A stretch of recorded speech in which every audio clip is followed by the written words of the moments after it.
ನಮಸ್ತೆ ವೀಕ್ಷಕರೇ, welcome back to Pratibha channel. ನನ್ನ ಇವತ್ತಿನ ರೆಸಿಪಿ ಮರುವೈ ಅಡ್ಡೆ ಅಂದರೆ ಮರುವೈ ಕಡುಬು. ಬನ್ನಿ ಹೇಗೆ ಮಾಡೋದು ಅಂತ ನೋಡೋಣ. ಮೊದಲಿಗೆ ನಾನು ಮರುವೈ ತಗೊಂಡಿದ್ದೇನೆ. ಇದನ್ನು ಒಂದು ದಿನ ರಾತ್ರಿ ನೀರಿನಲ್ಲಿ ಇಟ್ಟಿದ್ದೇನೆ, ಯಾಕೆಂದರೆ ಅದರಲ್ಲಿ ಮರುಳೆಲ್ಲ ಇರುತ್ತೆ, ಅದಕ್ಕೋಸ್ಕರ. ಈಗ ನಾನು ಕ್ಲೀನ್ ಮಾಡಿ ಇಟ್ಟಿದ್ದೇನೆ. ಇವಾಗ ನಾನು ಅಕ್ಕಿ ತಗೊಂಡಿದ್ದೇನೆ, 1.5 ಕಪ್ಪಿನಷ್ಟು ಕುಚ್ಚಲಕ್ಕಿ ತಗೊಂಡಿದ್ದೇನೆ. ಇದನ್ನು 5 ಗಂಟೆಗಳ ಕಾಲ ನೆನೆಸಿಡಬೇಕು. ಈಗ ನಾನು ಚೆನ್ನಾಗಿ ತೊಳೆದಿಟ್ಟಿದ್ದೇನೆ ಇದನ್ನು. ಈಗ ನಾವೊಂದು ಮಿಕ್ಸಿ ಜಾರಿಗೆ ಹಾಕಿ ಅದನ್ನು ನುಣ್ಣಗೆ ರುಬ್ಬಬೇಕು. ಸ್ವಲ್ಪ ನೀರು ಸಾಕು, ಮತ್ತು ಸ್ವಲ್ಪ ಉಪ್ಪು, ರುಚಿಗೆ ತಕ್ಕಷ್ಟು ಉಪ್ಪು.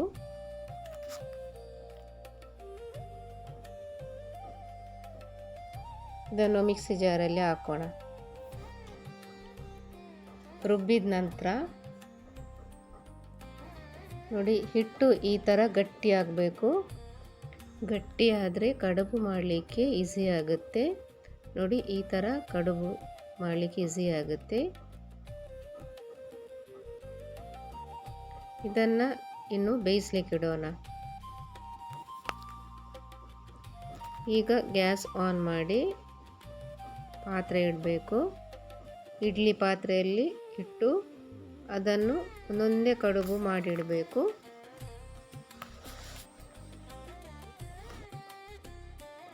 ನಿಮಗೆ ಯಾವ ಸೈಜು ಬೇಕಾದರೂ ಮಾಡ್ಬೋದು, ದೊಡ್ಡದು ಚಿಕ್ಕದು ಯಾವ ಥರ ಬೇಕಾದರೂ ಮಾಡ್ಬೋದು. ನಾವು ಈ ಥರ ಸಣ್ಣದು ಕಡುಬು ಮಾಡಿಟ್ರೆ ಒಂದು 15 ನಿಮಿಷದಲ್ಲಿ ಬೇಯಿಸ್ಲಿಕ್ಕೆ ಆಗ್ತದೆ. ದೊಡ್ಡ ದೊಡ್ಡ ಮಾಡಿದರೆ ನಮಗೆ ಬೇಯಿಸಲಿಕ್ಕೆ ಸ್ವಲ್ಪ ಲೇಟ್ ಆಗ್ತದೆ ಅದು ಬೇಯುವಾಗ. ಅದಕ್ಕೆ ನಾನು ಇಷ್ಟು ಸಣ್ಣ ಸಣ್ಣದು ಮಾಡಿಟ್ಟಿದ್ದೇನೆ, ಬೇಗ ಬೇಯುತ್ತೆ.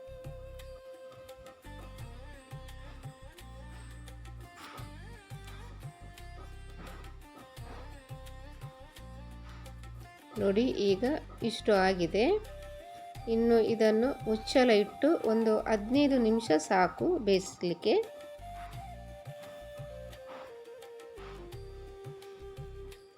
ಅಷ್ಟರಲ್ಲಿ ನಾವು ಮರುವೈಯನ್ನು ಬೇಯಿಸೋಣ. ಈಗ ಒಂದು ಬಾಣಲೆಗೆ ಎಣ್ಣೆ ಹಾಕೋಣ.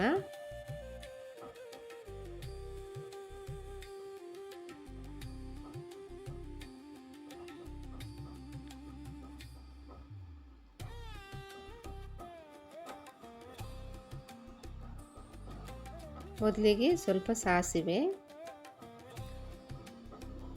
ನಂತರ ಉದ್ದಿನಬೇಳೆ, ನಂತರ ಕಡಲೆಬೇಳೆ. ಇವನ್ನು ಸ್ವಲ್ಪ ಉರಿಯಲ್ಲಿ ಫ್ರೈ ಮಾಡೋಣ, ಸ್ವಲ್ಪ ಬ್ರೌನ್ ಕಲರ್ ಬರುವಷ್ಟರಲ್ಲಿ.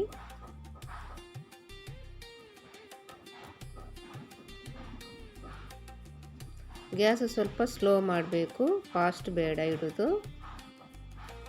ಸ್ವಲ್ಪ ಒಗ್ಗರಣೆ ಸೊಪ್ಪು ಮತ್ತು ಈರುಳ್ಳಿಯನ್ನು ಹಾಕಬೇಕು.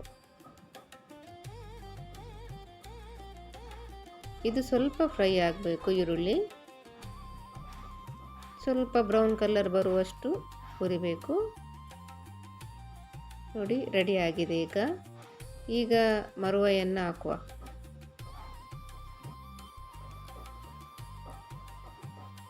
ಇದಕ್ಕೆ ನೀರು ಹಾಕುವುದೇನು ಬೇಡ, ಅದರಲ್ಲಿ ನೀರು ಬಿಡುತ್ತೆ. ಗ್ಯಾಸನ್ನು ಸ್ಲೋ ಮಾಡಿಟ್ರೆ ಸಾಕು.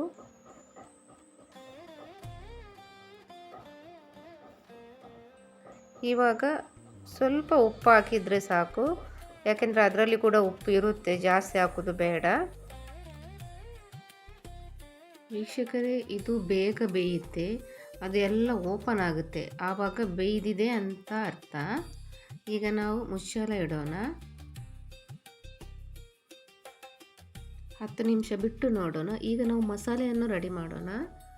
ಒಂದು ಮಿಕ್ಸಿ ಜಾರಿಗೆ 1 ಸ್ಪೂನಿನಷ್ಟು ಕೊತ್ತಂಬರಿ, ಒಂದು ಅರ್ಧ ಸ್ಪೂನಿನಷ್ಟು ಜೀರಿಗೆ, ಒಂದು 1/4 ಸ್ಪೂನಿನಷ್ಟು ಸಾಸಿವೆ ಮತ್ತು ಚೂರು ಮೆಂತೆ, ಒಂದು 5-6 ಎಸಳು ಬೆಳ್ಳುಳ್ಳಿ ಹಾಕಬೇಕು. ನಂತರ ಒಂದು ಅರ್ಧ ಈರುಳ್ಳಿ ಮತ್ತು ಸ್ವಲ್ಪ ಹುಳಿ ಸಾಕು, ಅದಕ್ಕೆ ಜಾಸ್ತಿ ಹುಳಿ ಬೇಕಿಲ್ಲ, ಸ್ವಲ್ಪನೇ ಸಾಕು.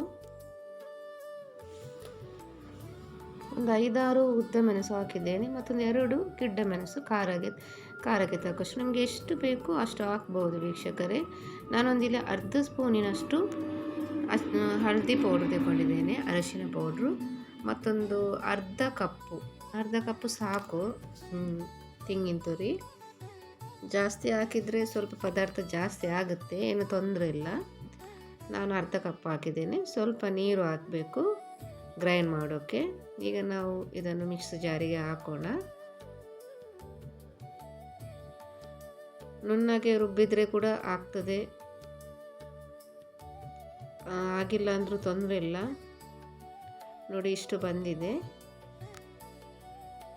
ಇಷ್ಟು ಸಾಕು. ಈಗ ನಾವು ಮರುವೈಯನ್ನು ಬೇಯಿಸ್ಲಿಕ್ಕೆ ಇಟ್ಟಿದ್ದೇವೆ, ಅದು ನೋಡೋಣ. ನೋಡಿ ಎಲ್ಲ ಓಪನ್ ಆಗಿದೆ. ಇದು ಕರೆಕ್ಟ್ ಆಗಿದೆ, ಈಗ ಬೆಂದಿದೆ. ಓಪನ್ ಆದರೆ ಬೆಂದಿದೆ ಅಂತಲೇ ಅರ್ಥ. ಈಗ ನಾವು ರುಬ್ಬಿಟ್ಟಂತಹ ಮಸಾಲೆಯನ್ನು ಹಾಕಬೇಕು.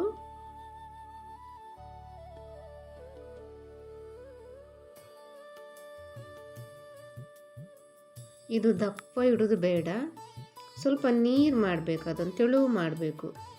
ಯಾಕೆಂದರೆ ಕಡುಬು ಕೂಡ ಹಾಕ್ಲಿಕ್ಕೆ ಉಂಟು ಅದಕ್ಕೆ.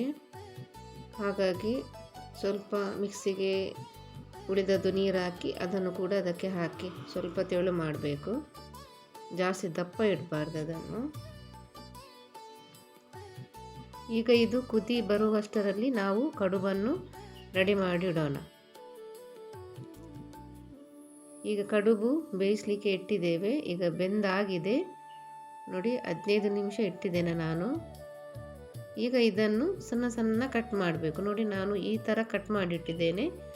ನಿಮಗೆ ಯಾವ ಸೈಜ್ ಬೇಕಾದರೂ ಕಟ್ ಮಾಡ್ಬೋದು, ದೊಡ್ಡದು ಸಣ್ಣದು. ನಾನು ಇಷ್ಟು ದೊಡ್ಡ ಮಾಡಿದ್ದೇನೆ.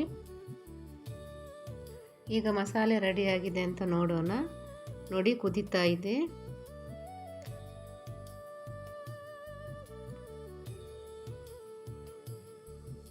ನಾವು ಕಡುಬು ಹಾಕುವ ಮುಂಚೆ ಅದರದ್ದು ಉಪ್ಪು ನೋಡಬೇಕು. ಉಪ್ಪು ನಿಮಗೆ ಚಪ್ಪೆ ಆದರೆ ಸ್ವಲ್ಪ ಹಾಕಿ, ನಂತರ ಈ ಕಡುಬನ್ನು ಅದಕ್ಕೆ ಹಾಕಬೇಕು. ಚೆನ್ನಾಗಿ ಮಿಕ್ಸ್ ಮಾಡಬೇಕು. ವೀಕ್ಷಕರೇ ನೋಡಿ ಕರೆಕ್ಟ್ ಆಗಿದೆ. ಈಗ ಮಸಾಲೆ ಎಲ್ಲ ಕರೆಕ್ಟ್ ಆಗಿದೆ. ವೀಕ್ಷಕರೇ ಇದನ್ನು ಮುಂದಿನ ರಾತ್ರಿ ಮಾಡಿಟ್ಟರೂ ಕೂಡ ಒಳ್ಳೆಯದು. ಮರುದಿವಸ ಬೆಳಿಗ್ಗೆ ಸೂಪರ್ ಆಗ್ತದೆ ಚಹಾ ತಿಂಡಿಗೆ. ನೋಡಿ ಈಗ ಕರೆಕ್ಟ್ ಆಗಿದೆ. ಕೊನೆಗೆ ಕೊತ್ತಂಬರಿ ಸೊಪ್ಪು ಹಾಕಬೇಕು. ವೀಕ್ಷಕರೇ ನೀವು ಕೂಡ ಟ್ರೈ ಮಾಡಿ. ನಮ್ಮದು ಮಂಗಳೂರಿನ ಕಪ್ಪೆ ಚಿಪ್ಪಿನ ಕಡುಬು ಅಂದರೆ ಮರುವಾಯಿ ಕಡುಬು. ನನ್ನ ಈ ರೆಸಿಪಿ ನಿಮಗೆ ಇಷ್ಟವಾದರೆ ನನಗೆ ಕಮೆಂಟ್ ಮಾಡಿ ಹಾಗೂ ಸಬ್ಸ್ಕ್ರೈಬ್ ಮಾಡಿ, ಲೈಕ್ ಮಾಡಿ ವೀಕ್ಷಕರೇ. Thank you.